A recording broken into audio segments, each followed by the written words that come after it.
Magandang buhay sa lahat mga ka-agri. Ngayon po tayo naghuhugas ng marang. Ako po yung mamimitas ng dragon fruit. Papasalubong ko sa nanay ko na sa Las Piñas yung nagpapagaling yung aking ginagawa ng video na encouragement video. Na hindi naman tayo napahiya. Meron tayong dalawa. Ito yung hinuhugasan. Papakita ko lang sa inyo yung pamimitas ko ng dragon fruit. Paano magpatas. Yun yung para may matutunan kayo. Para naman sabihin, family vlog ito. Hindi po ito family vlog ito. Akin lang. So medyo lakas loob po ang lingkod. Luluwas yan, nandyan ang aking camera. So yan, nilalagyan ko po ng dahon ng niyog para hindi maggasgas din sa gilid. Tapos ang gagawin ko po dyan ay pitas, patong ng dahon, pitas, pangtong ng dahon. Pero sa ngayon ay pare-parehas lang, patong-patong lang sila. Saka ko na siya lalagyan ng pagka naikamada na. So meron pa tayong lungkong na may pasalubong. Ayun, kinakain na ng ibon. Pipitasin ko na rin siya para naman matuwa yung aking nanay na nasa ospital. Matuwa man lang siya. May tali siya dahil nga ay, dyan ang mga best friend ko. Papasok yan pagka hindi mo tayo. So yan, tayo pa yung mamimita. Saglit na itong ganda ng lungkong. Ang laki. Pinakain ng insekto. Pipitasin ko na siya. Gamitan ko lang ng upuan mamaya. Tara na. Pimitas tayo ng dragon fruit. Saglit lang po ito. Pipitas lang po ako ng mga 20 siguro. Gamit itong tanggalan ko muna po ito ng mga bulaklak na bulok. Abono din. Madali lang naman po pimitas dito. Dito lang. Ano lang. Ayan.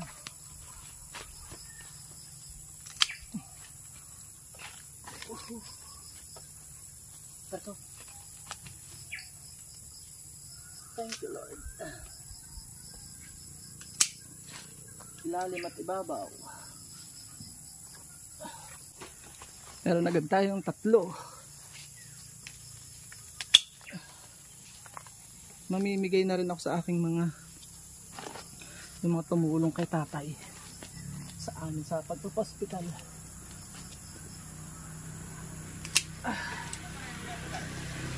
Laki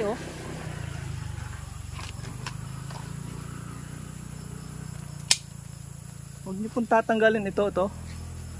Protection ito sa pagtusok do sa ng bawat isa. Diba tinatanggal, pangit po yun. Medyo yan ganda. Diba? Meron na tayong 7. Punta po tayo sa kabila pa. Madami po yan 10 na po tayo agad. Ito pong nilalagay sa ilalim. Ito mga hindi masyadong hinog. Para wag mas. Yan. 12. Para hindi masyadong mabulbal yung mabugbog. Ito medyo may sakit pero sa loob yan okay lang yun.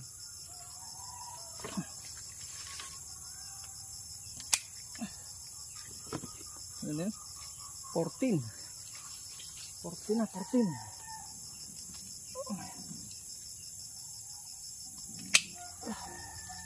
15. So naka-15 tayo. Meron pa naman dun sa kabila. Bali makaka-16 tayo. Pati ito. Ipitas pa ako ng 4 pa dun sa kabila. Hop. So yan pakakatikim si Lola, si nanay ko. Ito.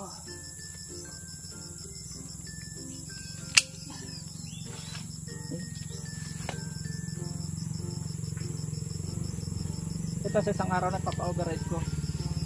Tanggalan lang natin ang mga bulaklak para huwag ma-infection.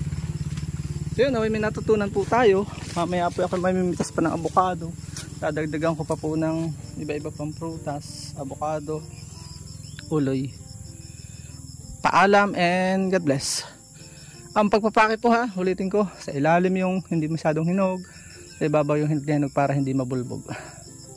Naway may natutunan po kayo. Please support all Filipino vloggers pakita natin sa mundo. Nagkakasanlahing Pilipino. Paalam mo na po at ako ipapasok pa sa trabaho. So ayan mga ka-agri, oh, ito yung naani ko, papasalubong ko sa aking nanay bukas ng madaling araw sa Pasay. Paalam po muli. At dyan po nagtatapos ang maikli natin vlog. Kung kayo po ay mahilig sa mga ganitong klaseng upload, huwag niyo pong kalimutang mag-subscribe at i-hit niyo na rin po yung notification bell para updated kayo sa aming mga upcoming videos. Paalam muna po sa ngayon. Bye bye and God bless.